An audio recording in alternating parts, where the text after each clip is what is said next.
And we are in Mark chapter 13. This will be our last night in Mark 13. I'm pretty sure. It's been in response to Jesus being asked a couple questions by the disciples in Mark 13. He'd already had, it's the last week of Jesus' ministry. He's had some conflict with the religious leaders, especially on the Temple Mount.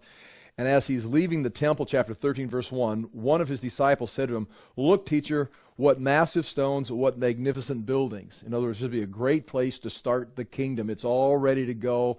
And Jesus says, "Do you see all these great buildings? Not one stone here will be left on another. Every one will be thrown down." So there is, the topic there is almost, I would assume, the kingdom is the issue. One of the disciples is not talking about, we got a lot of work to do, we got a lot of changes to make. It's like, this is a great temple. Look how massive these stones are. This looks like it's been built for eternity. I'm paraphrasing here. It seems like he's pretty impressed with the Temple Mount, and this would be a great place for the kingdom. She's correct. Him says, it'll be destroyed. The whole thing will be destroyed. This is not the kingdom, because again, the guys, the disciples coming into Jerusalem, they're arguing for a place in the kingdom. They're thinking the kingdom's going to come. Jesus had the triumphal entry on that Sunday before of this week, and so it looks like things are really going somewhere. Jesus, no, this is all coming down. This ends soon. And again, that's the question. Chapter 13. After saying not one stone will be left here, verse 3, as Jesus was sitting on the Temple Mount, sitting on the Mount of Olives. I'm thinking here of this picture right here. There's the Temple Mount. It was filled with the beautiful temple buildings. He's now sitting on the on the Mount of Olives looking over this. They came up, it says, Peter, James, John, and Andrew asked him privately, "Tell us, when will these things happen, and what will be the sign they are about to be fulfilled?" And so they say again this phrase, "these things," and this is kind of important as we wrap this up tonight. These things, when will these things happen, and what will be the sign that they'll all be fulfilled? And this is going to split, it appears, into two levels of a question. These things are going to refer to 70 A.D., or the destruction that led to the falling of the Temple Mount. In other words, when will these things be destroyed? The answer is going to be 70 A.D. That's when these things are going to happen. And then the fulfilled part, it seems to now project out to what we'll just say the end. Better would probably be the second coming or the return of Jesus Christ, or the actual setting up of the kingdom. When will the fulfillment of when all these things are taking place, what will be the fulfillment when the kingdom comes? And real quickly, the way this chapter ends, this is going to be the punchline, is 70 A.D. is the answer to when will these things happen, and when will this happen, when will the kingdom come? That is an unknown. It's not Jesus saying, "I'm not really." I mean, it's kind of shocking if you read it just the way it says it. Jesus isn't saying, "I'm not going to tell you. I don't want you to know. It's a secret." He says, "No one knows. The angels in heaven don't know. The Son of Man does not know. Only the Father." And throughout this whole chapter and throughout the whole book, the Son of Man is Jesus. So Jesus says, "I can answer this," and he'll answer it here tonight as we get through it. This generation will not pass away. This is going to happen. Basically, if a generation's 40 years, it's 30 A.D., it's going to happen before 70 A.D. I mean, he says it's not going to be before this generation pass away.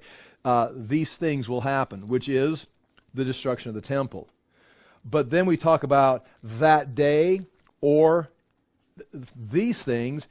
The phrase that we're going to use here is going to be all these things. And that, if you look on the very last page, I just turned the notes over. This is from last time, from chapter 13, verse 19. There is a distinction between the events of history, early church, general time, 66 to 70 A.D., and events of eschatology. There's two things. There's history that's cycling through, and then there's the end, the appearing of the Son of Man. The difference becomes noticeable in these verses when we realize these things, the phrase these things, refers to the fall of Jerusalem. When will these things happen? The temple's going to be destroyed, not one stone's left upon another. When will these things happen? This destruction of the temple. But yet this filters over into end times, and that's those days in chapter 13, verse 17, 19, 20, and 24. These things talk about 70 AD, but those things or those days start speaking of something that we do not know when it's going to happen. It's not the same event. It's an eschatological event. So those days, and this comes out of Daniel 12:1, Joel 2:29, when he starts talking about the end times. And then in this these verses here tonight, those days, like I said, becomes all these things. He's going to answer this question, all these things, but then to refer to those days, the eschatological times, he's going to say all these things. And so that's kind of where this is heading. The answer is going to be 70 AD, and when will it all be over? We can't answer that question. But the point is there is a moral to this chapter, and again, we'll get into it. But what do they need to learn? What do they need to know? You need to be watching. We can say alert. These are two good terms. But basically it means working. You're going to need to be faithful. You can't be no sleep. Be on your guard. This is what you're going to. There's something for you to be doing. Now, the temple's going to be destroyed in this generation. Your job throughout the history of the coming up to the temple being destroyed and until the end is this is what you're going to need to be working on. He can't tell them a date. And again, what good would a date do? I mean, obviously, I want to know the date. I've tried to figure it out. We put things together. I want to know that everybody thinks we're living in the end times. But again, that's normal. And I got a couple verses here written down. The apostles, with this answer, you understand, this is why with this answer, no one knows. The disciples were writing as if it was right around the corner because they had no idea. It was a mystery. It wasn't revealed. It wasn't like God's holding it back from them understanding it. I don't think we've got the capacity to unravel the mystery. It's not like, well, if it's a certain date, if we knew a certain date, imagine how confusing the whole thing would be. You'd try to time it and work it out.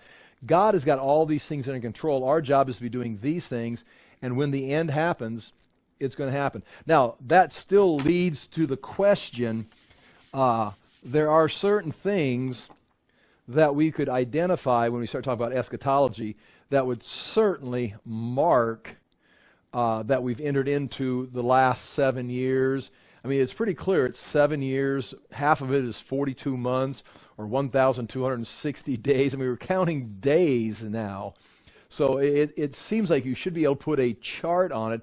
But about that, even the time you're putting a chart on it, it's like, but it's a mystery. It will surprise you.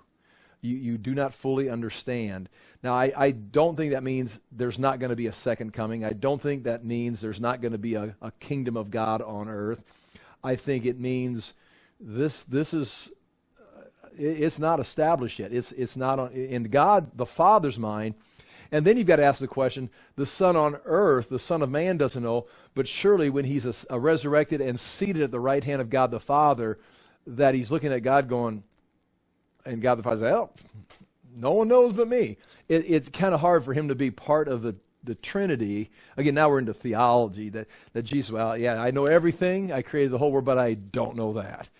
I don't know. That's another discussion, and I don't want to get into it. But one answer would be, as a son of man, as a human, when he was Emmanuel walking with us, as a man, there's certain things he didn't know.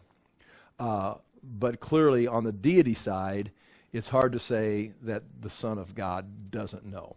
So with that being said, that's kind of where we're heading into these verses right here. So here we go. Let me start in, Mark 13, and throughout this chapter, real quickly in summary, chapter 13, verse 5, Jesus said to them right away, "Watch out that no one deceives you. Many will come in my name." And he begins to describe events. And then nation rising against nation, famines, earthquakes. These are the beginning of birth pains. You must be on your guard. Verse 9, he says it again. You will be handed over to the local consuls, flogged in the synagogues. This is talking about early church persecution, even the Jews being handed over to the Sanhedrin. And the gospel must be first preached to all the nations. When you're arrested, don't worry about what you're going to say. Just say whatever is given you. The Holy Spirit will be working through you. Brother will betray brother. Children rebel against their parents. All men will hate you because of me. But he who stands firm to the end will be saved. Verse 14. Now it begins, when you see the abomination that causes desolation. But before we get to that verse 14, which was a pivot, kind of a hinge verse, look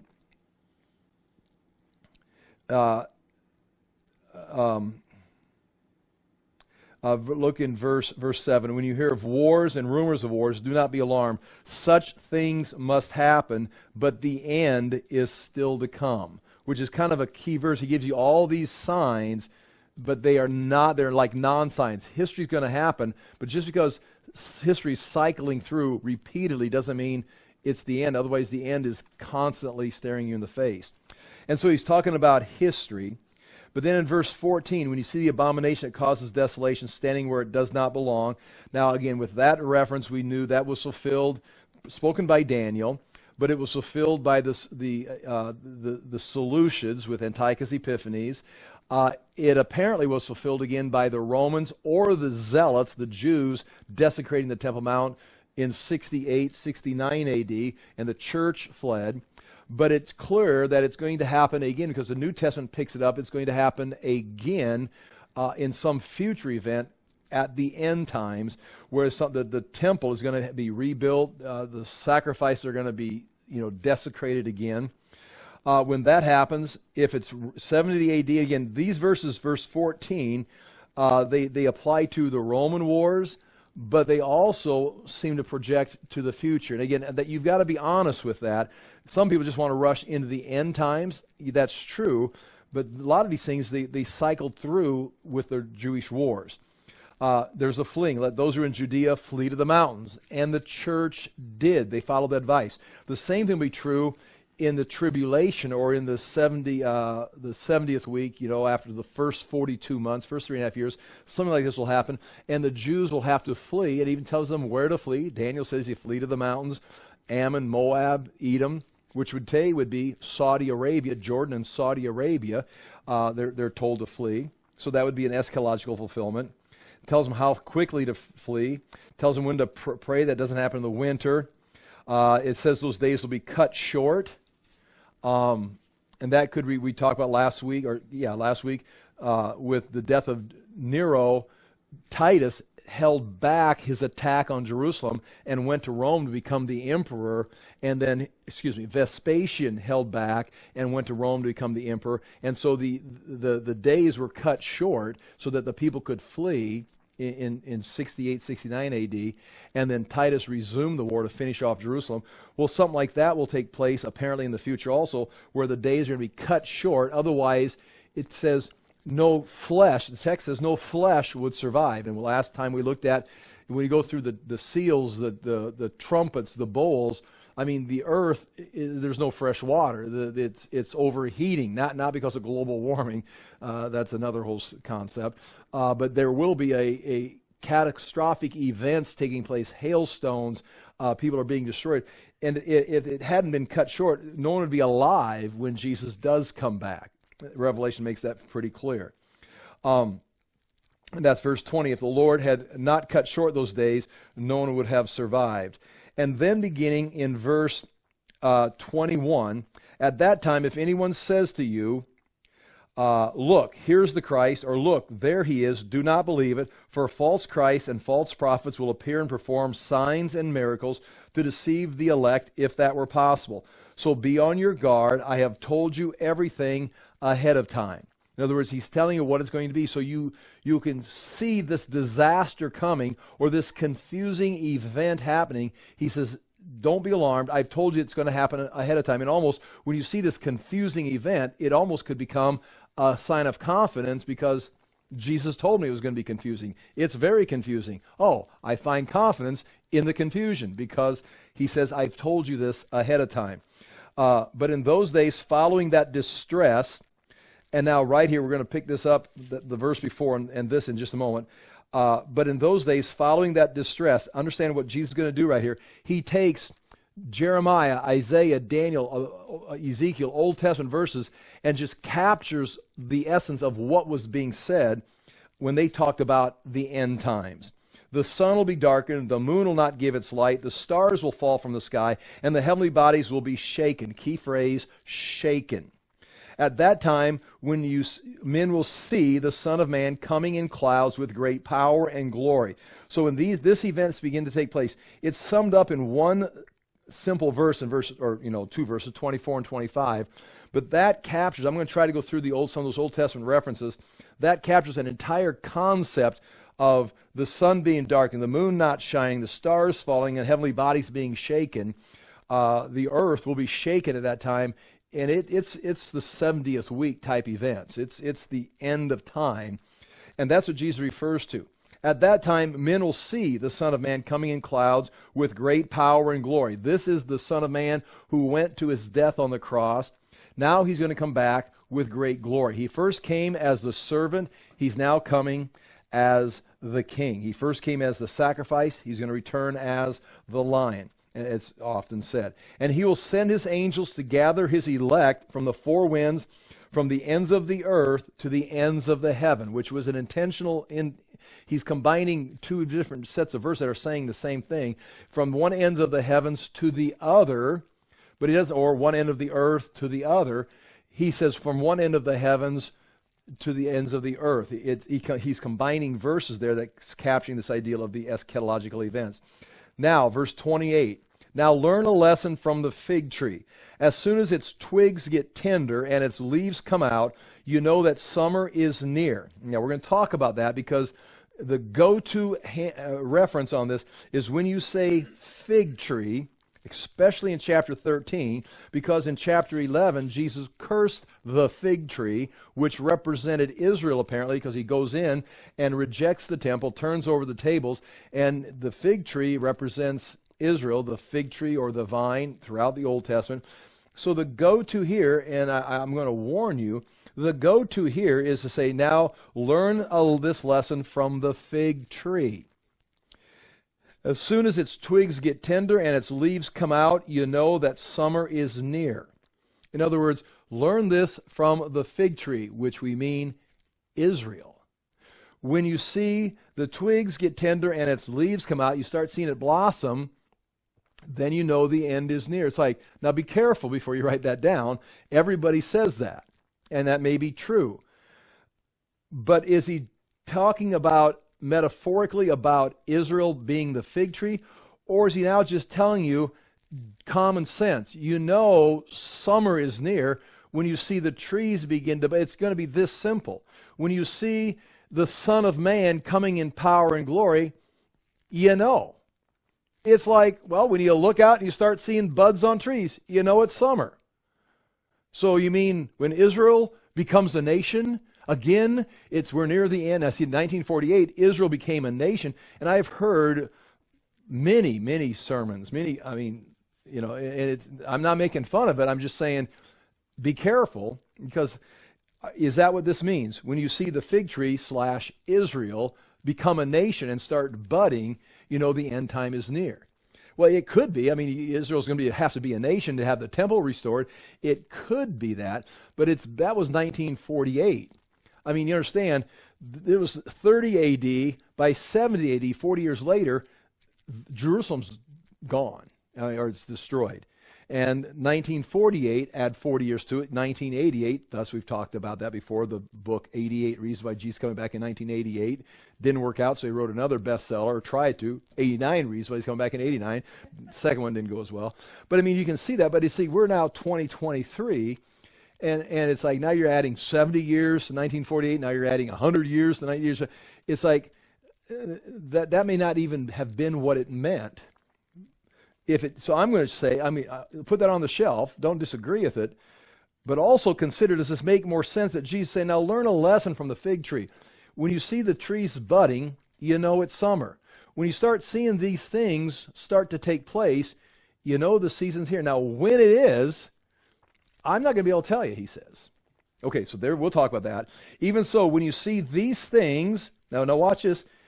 I'm getting ahead of myself because this phrase right there, I already mentioned it here. When you see these things happening, you should know that it is near, right at the door. Now, I've got this in the notes, and I'm out of sync here, but since I'm doing it already, I reminded you what we talked about last time. These things, when will these things happen? Was the question. Jesus then goes through and talks about some events that are going to be taking place, and then he says, when you see the fig tree blossom, or you know summer's near, the same thing. When you see these things happen, know that it is near as summer is to when the trees are budding. What things? These things were a question asked by the disciples concerning the temple being destroyed. And when you see these things, the temple destruction is near. In other words, this whole section about the fig tree is about Jerusalem and 70 AD. When you see these things happen, remember when it talks about those days or those things, so it is possible. You can try to put that on the shelf. This refers to Israel becoming a nation in 1948, and we're very close to the end times. Okay, put that on the shelf. I tend to disagree with that. Look for something else. Now he's just giving you a general parable about when you see these things. But what things? Well, the things he's described, and these things was what the disciples asked about. These things. So when they say, what are these things? Jesus gives them these things, and then he says, when you see that, it is near. Now, the next verse I'm way ahead of myself. I want to do this with notes instead of just shooting it at you.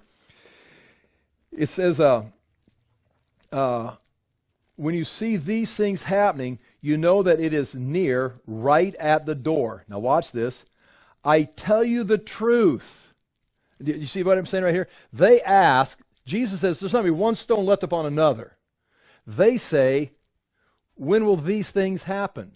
Jesus gives them a list, and he says, when you see these things, know it's near. And then how near? Well, when you see these things happening, you know that it is near, right at the door. Verse 30, I tell you the truth. That's a statement of fact. That means, verily, verily, I say unto you. That means, write this down. This is a point of doctrine.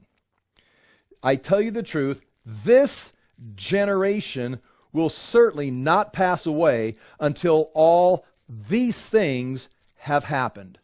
In other words, these things are a sign of the destruction of the temple. Well, the destruction of the temple is going to happen before this generation passes away. So if it's going to happen, if it's 30 AD plus 40 years, it's 70 AD, and it's rough numbers. But again, we're talking about actual dates here. Then these things are going to happen between now, 30 AD. You're going to see these things happen and the destruction of the temple. I think that's what it's talking about. Now you can say 1948, that generation, add 70 years to it. Okay, help me out here. That's 11. That's 2018. That's a 70-year generation. That generation will not pass away until you see these things happen. Well, 1988 didn't work. 2018 has come and gone. We had COVID happening. I mean, COVID was heading that way. Are we going to make the generation 80 years, and now you've got 20? I mean, I'm not making fun. I'm just saying that may be what you want to do, but that may be not even what it's talking about when he's talking about these things. When will the temple be destroyed? When will these things happen? These things will happen before this generation passes away. 70 AD, it is complete. So I'm going to say right there that he was talking, and you know this chapter is about the destruction of the temple. I mean, a lot of it with an overtone towards the future. Okay, all these things have happened. Now, I've got to come back to this to do a cleaner job of this, but he just talked about this generation will certainly not pass away. Then look in verse 31. Heaven and earth will pass away, but my words will never pass away. I'm going to come back to that. You've got three passing aways. This generation will pass away. Heaven and earth will pass. This generation will not pass away until, in a sense, the temple passes away. Heaven and earth will pass away, but my words will never pass away. There's three passes away there, and we'll put that together in a moment. Then the last part of this chapter, this now having ended talking about 70 AD, now we move into what it is like a shadow of, is the end times. No one knows about that day or hour, not even the angels in heaven, nor the Son, but only the Father. Be on your guard, be alert. You do not know when that time will come. It's like a man going away. He leaves his house and puts his servants in charge, each with his assigned task, and tells the one at the door to keep watch. This is the assignment for the disciples right here. This is what it's like for you. You're going to see this temple destroyed. This generation will see it. But this is what you're concerned about. You're like being put in charge of something, and someone's going to go away, and they're going to return, but you don't know when. You just keep doing what you were assigned to do. Don't get distracted by these other things, including end times. Therefore, verse 35, therefore keep watch, because you do not know when the owner of the house will come back, whether in the evening or at midnight, or when the rooster crows at dawn. If he comes suddenly, do not let him find you sleeping. What I say to you, I say to everyone, watch. So with that being said, that's the text of the verses we're looking at here. Let's see if we can go through the notes here. On page, this is again the English Standard Version on the notes. We go back to chapter 13, verse 23. This is part of last week's look. Be on your guard.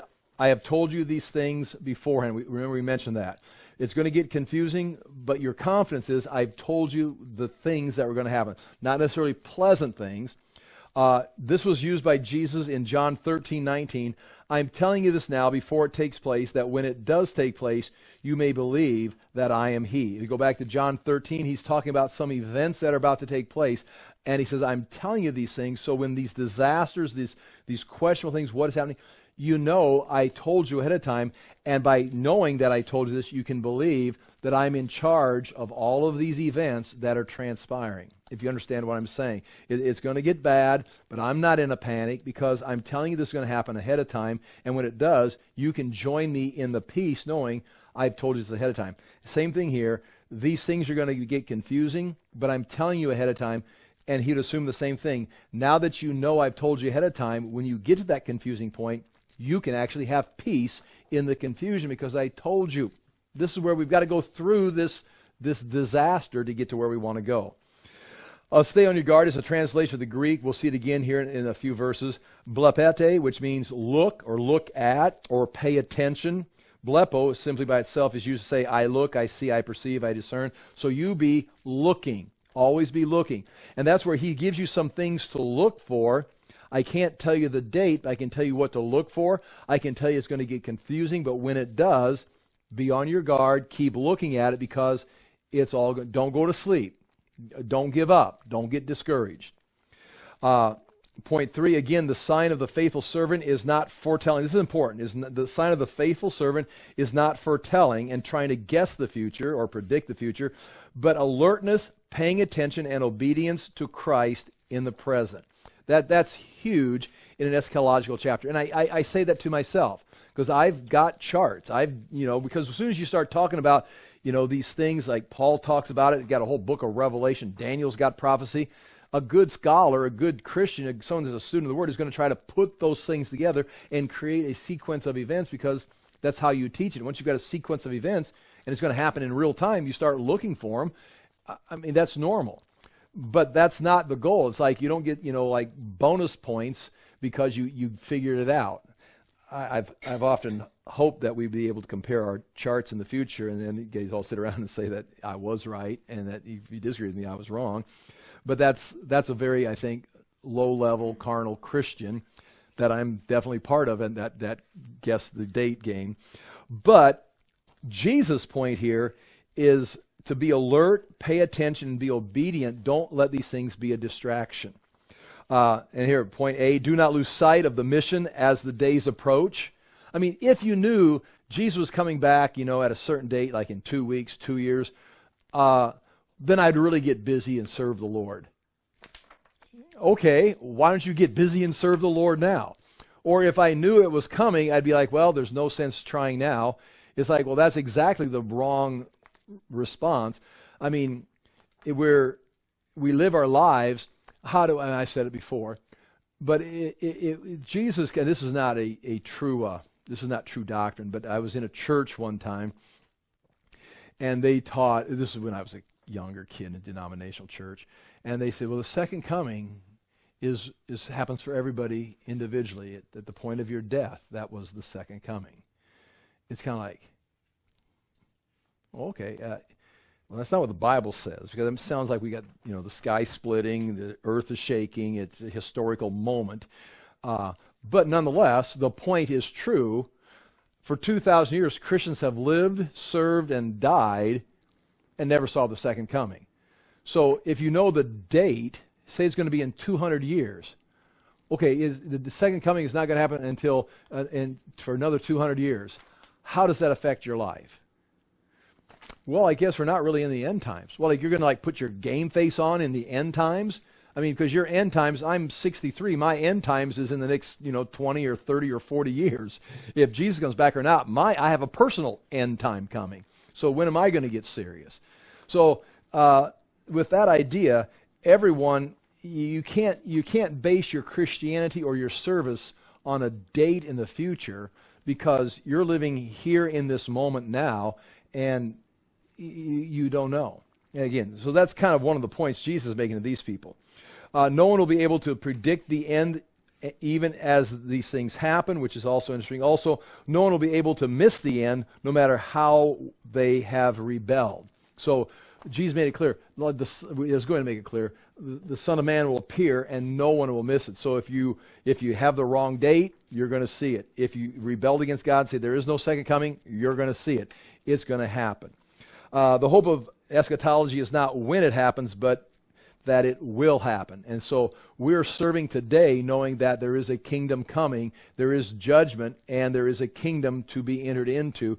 So we serve today not knowing when it is, but knowing that it is going to be. Okay, chapter 13, verse 24. But in those days, now again, that's different than these things, but in those days. You see the word switch there. These things, 70 AD, but in those days, after that tribulation, and that's interesting because there's going to be tribulation throughout history, but during that great tribulation, now we begin some very serious references. This is Jesus doing nothing but quoting or summing up Old Testament verses. The sun will be darkened, and the moon will not give its light. Verse 13:25, and the stars will be falling from heaven, and the powers in the heavens will be shaken. Now, what I've done here on these notes, that is Jesus just shooting out some catchphrases in a very scholarly manner. I'm not making fun of it, but he's capturing verses from Isaiah 13:10, 13:9 through 13. Isaiah 24:23, Isaiah 24:19 through 23, Daniel 7:13. Also, it's another. I got another place written down somewhere. It's Isaiah 34, I think, somewhere. But these are all references to an event in the future. This is not a reference to the Seleucids during the Maccabean revolt. It's not a reference to the Roman destruction of Jerusalem. This is a reference from the prophets, Isaiah, Jeremiah, Daniel. We could go through all of them. Of this great day of the Lord that's coming. I'm going to read bottom of page 1, Isaiah 13:10 and Isaiah 13:9 through 13. And I've got underlined the phrase that Jesus takes and puts in his quote. Again, Jesus taking a whole concept of Old Testament verses and pulling concepts out of them and putting them into this one little new verse. But all he's doing is referencing Old Testament verses, and this is not like new revelation, like, oh, the Son of Man had to come tell us this. No, he's just reading you your Old Testament and condensing it into some catchphrases. But what's interesting is to see, I think at least, to look at as we go by this, is what is around those verses. Where did they come from? In other words, what's the context of the verses, the parts of the verses that Jesus pulled out? Here's Isaiah 13:10 and 9 through 13. Behold, the day of the Lord comes, cruel, with wrath and fierce anger, to make the land a desolation and to destroy its sinners from it. For the stars of the heavens and their constellations will not give their light. The sun will be dark at its rising, and the moon will not shed its light. This is the English Standard Version of the Masoretic text of the Hebrew Scriptures. I will punish the world for its evil and the wicked for their iniquity. I will put an end to the pomp of the arrogant and lay low the pompous pride of the ruthless. I will make people more rare than fine gold, and mankind than the gold of Ophir. Therefore, I will make the heavens tremble. That's where you get in Hebrews and other places, the heavens shaking. Therefore, I'll make the heavens tremble, and the earth will be shaken out of its place. What does that mean? The earth will be shaken. Remember, in Revelation, weird things are happening, and the earth is going to be shaken out of its place. And you understand from a little bit of science that we can throw out just real quickly, the placement of the earth in the universe is exact. A little bit closer, different angle. I mean, we freeze out, we burn up. I mean, it's got to be the right amount of oxygen, the right amount of all these things has to be balanced. And if he shakes it out of its place, what's going to happen? Well, the end times. The earth will be shaken out of its place at the wrath of the Lord of hosts in the day of his fierce anger. So Jesus is clearly, he's saying, as we just read, but in those days after that tribulation, the sun will be darkened and the moon will not give its light, and the stars will be falling from the heaven, and the powers of the heavens will be shaken. He's getting that information from that kind of a context. Isaiah 24, verse 23, 19 through 23. The earth is utterly broken. The earth is split apart. The earth is violently shaken. The earth staggers like a drunken man. It sways like a hut, meaning talk about a hut in the wind that's blowing. Its transgression lies heavy upon it, and it falls and will not rise again. On that day, there's an eschatological phrase, on that day the Lord will punish the hosts of heaven in heaven. Now stop and just ponder that. He'll punish the hosts of heaven in heaven. Now you can be talking about the stars, but when he talks about the hosts of heaven, and we're going to come up with several other times, the powers of the heavens are referred to in the New Testament. I've got the verses written down here, right at the bottom of page 2. Just two quick examples. The rulers and authorities in heavenly places in Ephesians 3:10. In Ephesians 3:10, the church is demonstrating the manifold wisdom of God before the rulers and authorities in the heavenly places. And the rulers and authorities in heavenly places are the spiritual powers that are not human, that God is demonstrating his grace and his ability to transform a fallen person made out of dirt into the very image of Jesus Christ through his manifold wisdom. And we are demonstrating that in our lives today. We're fallen creatures in a race that is in rebellion towards God, consumed with the sin nature, but because of Jesus Christ has redeemed us, we're now in this condition, not just delivered from it, we're left here on the dirt planet in a dirt body with a sin nature, but with new life, with the Spirit of God, with the Word of God, and we're being transformed into the image of the Son of God, like not in a perfect like garden, a greenhouse, a terrarium, like the botany center. Is that the botany center? Botanical center. You know, you got all this perfect watering and the lighting and the temperature.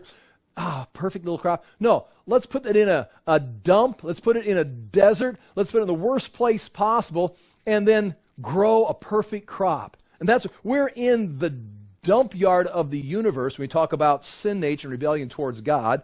We'll read about what God's going to do to the planet. And that's where he leaves us here and says, perfect. What are you going to leave us here? Because it's a good area to grow in? Possibly. but he's going to demonstrate his manifold wisdom before the rulers and authorities in the heavenly realms to watch, look what I can do. Right out of this desert, right out of this junkyard, this sinful culture, I'm going to raise up sons of God who are going to be conformed to the image of Jesus Christ and inherit the kingdom. Now, that's one reference. Okay, that's just a reference in Ephesians 3. The manifold wisdom of God is being demonstrated to the rulers and authorities in heavenly places through the church today. And then Ephesians 6:12, it says, our battle is not against flesh and blood, but against the rulers and authorities in heavenly places. So when you look around the whole concept of human history, your culture, your academics, your politics, your nations, it's like, and we're fighting each other. We're fighting, the battles between what's going on. It's like, wait, your battle is not against flesh and blood. Your battle is against the rulers and authorities that are using the fallen creatures to win their battle against God. So that's another reference, Ephesians 6:12. Our battle is not against flesh and blood, but against the rulers and authorities where? In the heavenly realms. And then finally, in chapter 7 of Revelation, we could read it, but of course we got to finish this. Satan was thrown down to the earth from heaven. Now you can talk about that being an event that happened in the past, and that would be true. Some people want to say it takes place in Luke when Jesus sends out his disciples and they cast out demons, and Jesus says, I saw Satan fall like lightning out of heaven, like it happened in 28 AD. But it apparently clearly happens in Revelation. Now, I think Satan has fallen. I think Jesus destroyed a good control of Satan had on the earth with his ministry, but it's going to happen in the future because he's going to be thrown down, and when he gets here, he realizes his time is short. So Satan, in the end times, when the earth is being shaken, there's also going to be a battle in heaven that casts these powers down to the earth, which unleashes a lot of the demonic activity and what we see, the signs and wonders, because everything in the heavenly realms is being put down here on the earth, and we can build a case. But especially when you see that verse right there, Isaiah 24:23, the earth is utterly broken, the earth is split apart, the heaven is violently shaken, the earth staggers like a drunk man. I'm on the top of page 2. It sways like a hut, its transgression lies heavy upon it, and it falls and will not rise again. On that day, the Lord will punish the host of heaven in heaven. And that would be potentially the rulers and authorities in heavenly places, including Satan, who's going to lose his place and be cast to the earth, Revelation 7, and the kings of the earth on the earth. So the rulers in the heavens and the rulers on the earth are going to be punished. They will be gathered together as prisoners in a pit. They'll be shut up in a prison, and after many days, they will be punished. We could talk about that. Then the moon will be confounded and the sun ashamed, for the Lord of hosts reigns on Mount Zion and in Jerusalem, and his glory will be before his elders. And then Daniel chapter 7. Oh, I want to go back and read Daniel 7 to get to the context. I don't have time. I wanted to do that. Daniel chapter 7, verse 13. Here's 13 and 14 and 25 through 27. I saw in the night visions, and behold, with the clouds of heaven, there came one like a son of man, and he came to the Ancient of Days, and he was presented before him. And to him was given dominion and glory and a kingdom, that all peoples, nations, and languages should serve him. And this is one of the reasons why Jesus picks up that name whenever he refers to himself. He doesn't call himself the Christ, the Messiah. He calls himself the Son of Man, because that plays right into this right here. The Son of Man, I am here to receive my kingdom, which he's going to be rejected and not receive it at that time, but the day is going to come back around where he will be ushered in and be given the kingdom. He shall speak words against the Most High. This is the Antichrist now. I've skipped several verses in going to verse 25 of chapter 7. He, the Antichrist, again, I don't have context for that. I'm just saying that. Shall speak words against the Most High, God the Father, and shall wear out the saints of the Most High. That means persecute them and wear them out through opposition, oppression. And shall think to change the times and the law. Meaning he's going to change reality. We could call this right here, that is, woke is trying to do that right now. They're trying to change reality. It's postmodernism, if that's what it is historically, but it's going to be a type of changing the times and the law. I'm going to alter reality, not just two genders. We're going to have multiple genders, not just nations. We're going to get rid of all nations and have one nation. They're going to start changing things, and of course, that's going to cause more chaos. And that's been the goal of man, especially Tower of Babel. We can see it throughout history. Change times and law, and they shall be given into his hand for, here it is, he will be able to do this for a time, times, and half a time. And every commentator, if it be Jewish or Gentile, I mean, that's serious. I mean, you can have thousands of idiots. But time means 1 year, times means 2 years, and half a time means half a year. Put them together, you've got 1 plus 2 is 3, plus a half, 3.5. That's half of the 70th week. That's half of 7. So that's 1,260 days. That's 42 months. That's 3.5 years, or it's time, times, and half a times. And he'll be successful with his postmodern woke culture for a time, times, and half a time will be given to him. But the court shall sit in judgment, this is the heavenly court, and his dominion shall be taken away to be consumed and destroyed to the end. And the kingdom and dominion and the greatness of the kingdoms under the whole heaven shall be given to the people of the saints of the Most High. Now that's a crazy verse right there. It says the Ancient of Days ushers in the Son of Man and gives him the kingdom, and then by the time you get to the end of the chapter, that kingdom is given to who? The saints, the ones that are conformed into the image of the Son of God. The Son of God does the work, receives the kingdom, and then basically steps out of the way and ushers them in and gives them the kingdom. And the reason why, it's like they've been prepared for this kingdom through time. Anyway, we're getting way off subject there. His kingdom shall be an everlasting kingdom, and all dominions shall serve and obey him. And this right here is talking about when Jesus says this right here. But in those days, he captures all those verses. After this tribulation, the sun will be darkened, the moon will not give its light, the stars will be falling from heaven, and the powers in the heavens will be shaken. Those powers in the heavens could be the rulers and authorities in heavenly places. Okay, turn the page. Chapter 13, when you see that, when that takes place, when those powers are shaken, the sun won't shine, the earth is being shaken, well, the Son of Man is about ready to get his kingdom, and that's why you see in verse 3, the very next thing Jesus says, and then they will see the Son of Man coming in clouds with great power and glory. Now, we've all, in a sense, been waiting for it, anticipating it, living like it's happening or is real. But those that have been in rebellion, been trying to change all these things, they will see, because he's going to now come back into history. He's re-entering the universe, coming back to the earth, and they will see it. And with clouds of power and great glory. And that is a direct reference from Daniel chapter 7. And that is what got Jesus slapped at one of his trials in front of the high priest. He says, are you the Christ? Are you the Messiah? And he says to them, he says, you'll see the Son of Man coming in clouds in great power and glory. And they slapped him. And Jesus questioned him on, why'd you slap me? What was your reason? Because they're now they're going outside of the law. They're now just using the court setting to punish him.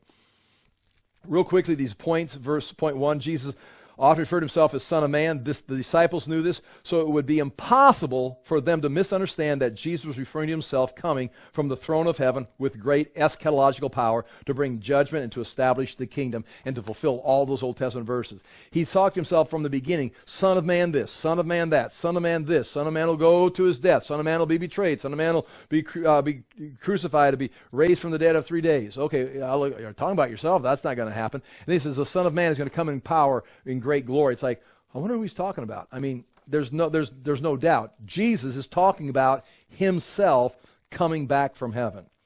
There's really only one interpretation of this verse. Jesus, the Son of Man, who is coming to judge the world, deliver the chosen, and establish God's kingdom. The coming clouds of glory is Daniel 7. I got that written there. Chapter 13, verse 27. And then he will send out angels and gather his elect from the four winds, from the ends of the earth to the other. The elect have been mentioned. These are the people that are his chosen. The remnant of Israel is the elect of the Old Testament, but now in the New Testament, they're going to be those that are the believers that have accepted him as the Messiah. There's that phrase, the ends of the earth to the ends of heaven, is coming out of Deuteronomy 30, verse 4. That's, again, we could point that out. You can see it in Zechariah 2, verse 10. Mark 13, 28. Here's a little bit of references. We always start at these verses. Chapter 13, verse 28. That was the end of Jesus' teaching. Now he captures a parable, and now he's going to tell you two things. That was the end of his teaching about his second coming. Now he's got two things. There's going to be one, a parable. Is that how you spell parable? And the second is going to be, I'll say, a warning. This parable is about 70 A.D. This warning is about end times, or living for the end times, and this wraps up the chapter. He's done in a sense with his signs, his teaching, what's going to happen in the future, as far as necessarily a prophet. Now he's going to teach. From the fig tree, learn its lesson. As soon as its branches become tender and puts out its leaves, you know that summer is near. Again, people rush down, well, the fig tree must be Israel. Okay, go with that. But, and again, I've got that all written down right here. Yet, point B, I've said God is going to gather Israel at the end of the end times, not to rebuild a temple for the Antichrist. So reading Israel for a fig tree may send the reader in the wrong direction. At the end, God is not going to bring Israel back before the end times. He's going to bring Israel back at the end of the 70th week. They are together with who at the beginning of the 70th week? They're at the beginning of the 70th week, they build a temple, or they use a temple because the Antichrist gave it to them. Or they've signed a peace treaty with the Antichrist. That's not God restoring Israel. So I would question, again, history is moving in this direction. But I would question, God's in control. But what you see happening in Israel right now, I do not think is God gathering Israel. Now he's going to use it. The gathering of Israel is going to take place in the end when he makes, we can talk about that in a greater, there's going to be a great return of Israel in the future. So be careful, because what's taking place right now in Israel, I'm pro-Israel. I love Israel, but understand the next historical thing prophetically that Israel does is sign a peace treaty with the Antichrist for 7 years. They don't just join with the Western church and become Protestants. They don't support the Christians. The Jews are interested, and I'm not blaming them, I'm not against them, I'm for them. But the next prophetic thing they do is not return to Jesus Christ and see the one that was pierced. They return to what they think is their God, their Messiah, who's manifesting himself in this man, this political leader, which we would identify as the Antichrist, and they sign a treaty with him that at the halfway point, I think the Antichrist doesn't change his mind. He's got full intention after 3.5 years of breaking this covenant. He's just getting the Jews out of his way so he can do something worldwide as far as setting up his kingdom, mainly persecuting the church for 3.5 years. Thus, you've got the great amount of martyrs under the altar in heaven, because the Antichrist has been persecuting Christians. And at the halfway point, once he's got the world under control, he tells the Jews, I was just keeping you distracted, pulls them out of the temple, sets his own image up, offers his own sacrifice, and the Jews realize, we've been lied to. Right, just like the prophet Daniel told you, just like Jesus said, just like the church been saying. It's like, and not that the church is always, the institutional church is not always right itself, but the scriptures say. But nonetheless, it's hard to imagine that the fig tree is Israel being brought back together, because when they do come back together, they're coming back together with the Antichrist. And that could be the sign. When they come back with the Antichrist, you're in the end. More literally, point D, more likely this is a simple parable that is saying, keep watch. Remember that. These events will let you know what season you are in, just like buds on a tree let you know that it's almost spring. Also, some of the events mentioned are not the events of end times, but the events of history. We've already talked about that. Okay, from the fig tree, learn its lesson. As soon as its branch becomes tender and puts out its leaves, you know that summer is near. So be watching these events. So also, when you see, watch this, when you see, verse 29, when you see these things taking place, you know that he is near at the very gates. When you see these things, and the fact that it says these things, and they ask, what are these things? These things are, it's happening. It's right here. Your judgment on the temple is near. And so the buds have nothing to do with Israel, have nothing to do with, this is me teaching. I may be wrong. But in this context, this is talking about 70 AD. When you see these things, just like when you see the buds, you know summer's coming. When you see these things start happening, you know the temple's coming down. And that's what you asked me about. When will these things happen? When you see these things. It's your generation is not going to pass away until you see these things. And now he's wrapping up his teaching. So verse 29, so also when you see these things taking place, you know that he is near at the very gates. Truly, I say to you, this generation will not pass away until these things take place. I've got two verses written right there at the bottom, 2 Peter 3:12, where they're talking about waiting for the coming of the kingdom. The Christians, the first century Christians, they would have known this was coming, but they're also looking for this. Now understand, this gets confusing and it gives room for some criticism. They don't know when this is going to happen. They would know this generation is not going to pass away so they can watch these things develop. But this right here, they don't know it's that someday we're going to be reading these letters 2,023 years later. That's not exactly right because you got to do some math there. You got 30 AD. We'll just say about 2,000 years later, we're reading these letters trying to interpret what do they mean. They were looking for the return of Christ when? At the same time. I mean, they're looking at Jerusalem going into war with the Romans. At the same time, they're looking, this would be a great time for Jesus to come back. I mean, Jerusalem's being burnt. Jesus is going to come back. Now Jerusalem's in smoldering. Church has fled. Now they come back. They rebuild. It's like now it's 2,000 years later. We still are waiting for this. So it's not surprising you see verses like this in the New Testament. 2 Peter 3:12. He writes, and he's just jumping into it, waiting for and hastening, which hastening means to urge on, to desire earnestly, the coming of the day of God, because of which the heavens will be set on fire and dissolved, and the heavenly bodies will melt as they burn. So Peter's saying, we're waiting for the coming of the kingdom of God. Amazingly, 1 Thessalonians 4:17, and everybody knows this, but you don't always make a point of it. We talk about the church meeting the Lord in the air at the rapture. Now, you got a pre-trib, you got a mid-trib, you got a post-trib. There's going to be a rapture. It's like, when's it going to take place? That's another conversation. I've got opinions, and my opinions have changed. Nonetheless, Paul is talking about that rapture here.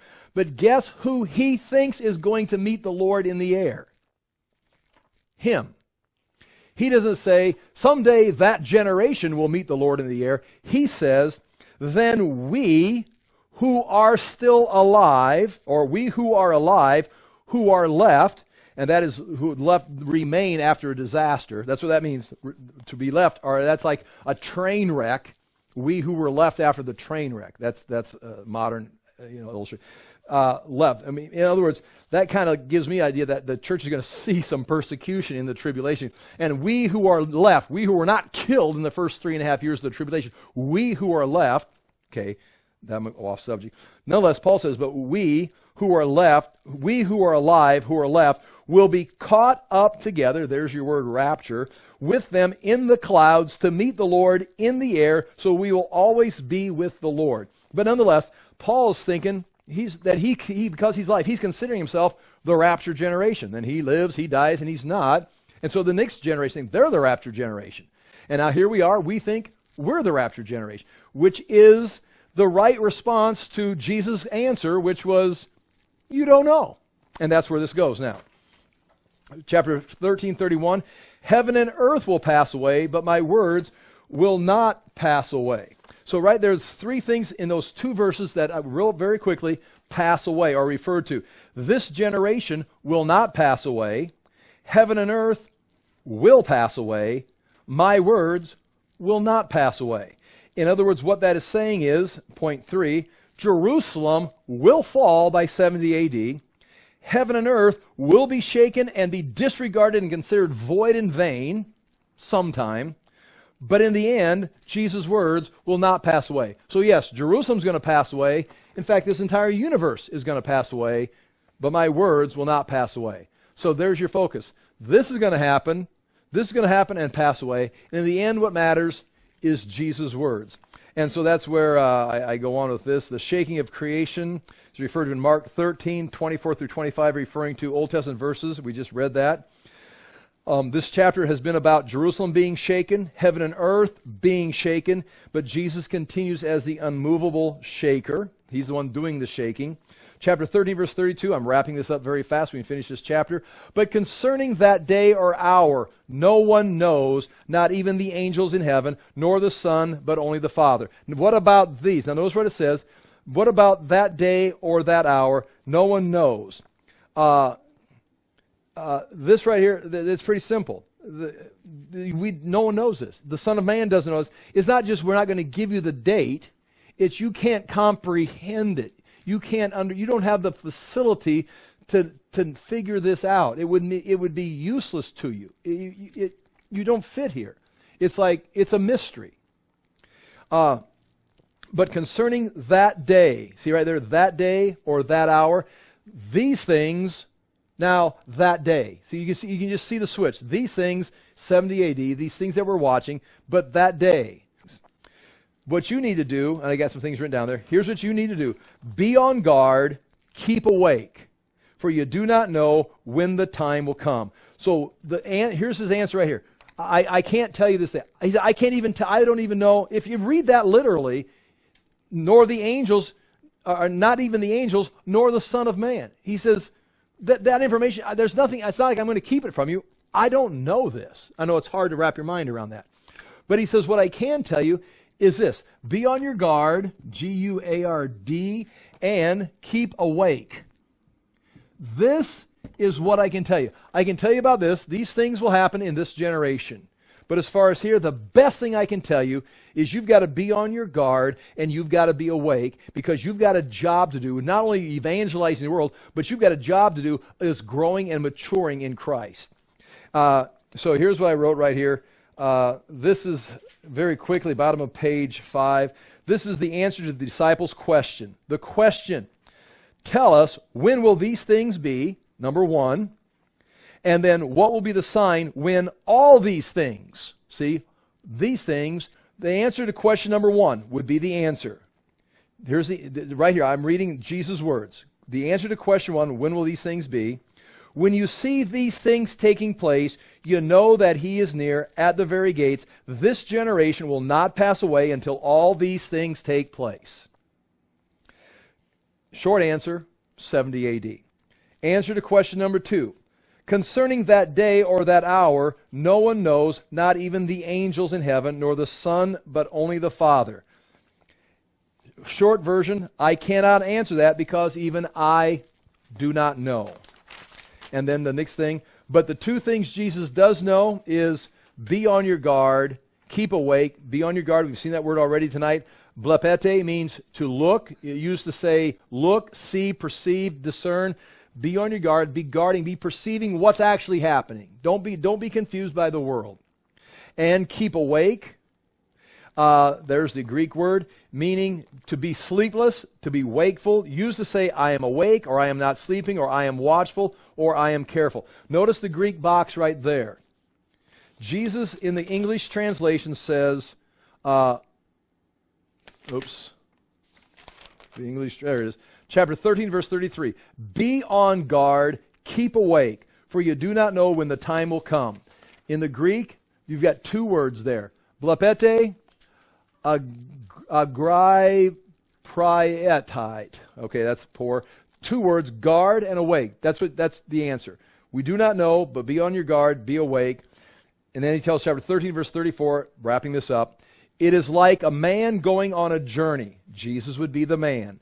When he leaves home and puts his servants in charge, you are the servants, or James, John, Andrew, and Peter, you're in charge. I'm going away. I'll probably find out when I'm coming back when I go away. But I'm going to leave you in charge. You've got to be on your guard and you've got to be awake.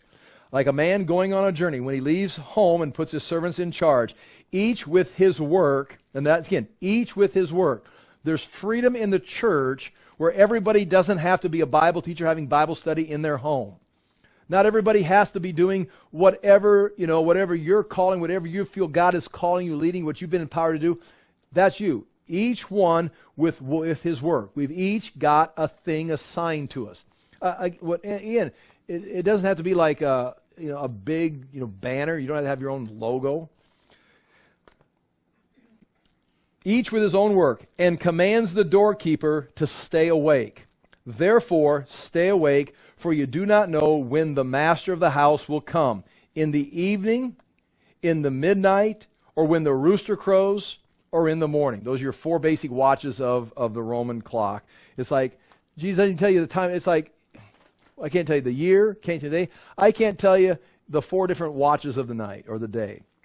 The key to this chapter, and then, lest he come, let me read this again. Therefore, stay awake, for you do not know when the master of the house will come, in the evening or at midnight, or when the rooster crows, or in the morning, lest he come suddenly and find you asleep.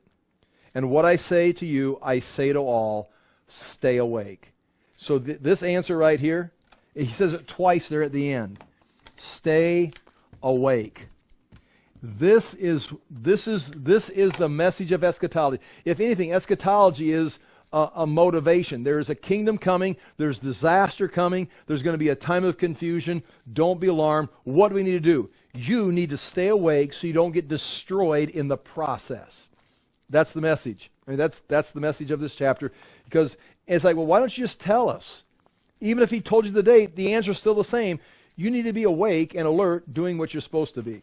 And that, my friends, ends chapter 13. And when we turn to chapter 14, we begin a totally different. It says, chapter 14, now the Passover and the Feast of Unleavened Bread were only 2 days away. And the chief priests and the teachers of the law were looking for some sly way to arrest Jesus and kill him. But not during the feast, they said, or the people may riot. So they're going to get rid of Jesus, but they knew they've got to ride this Holy Week out, get rid of finish the Passover, the Feast of Unleavened Bread, and everybody go home, have a nice time. We'll see you next year. And then we can start focusing on Jesus.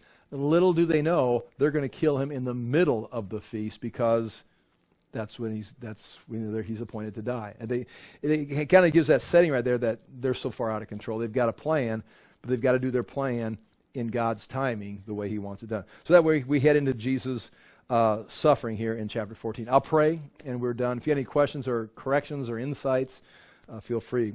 Father, we do thank you for the chance to look into these things. We thank you for your word. We ask that we may keep our hearts alert, that we may keep our minds focused on you, that you would continue to lead and guide us with your word, with your spirit.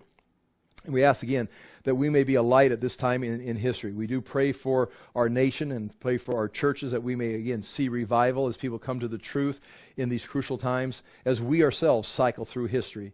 In Jesus' name we pray. Amen. Thank you for your time.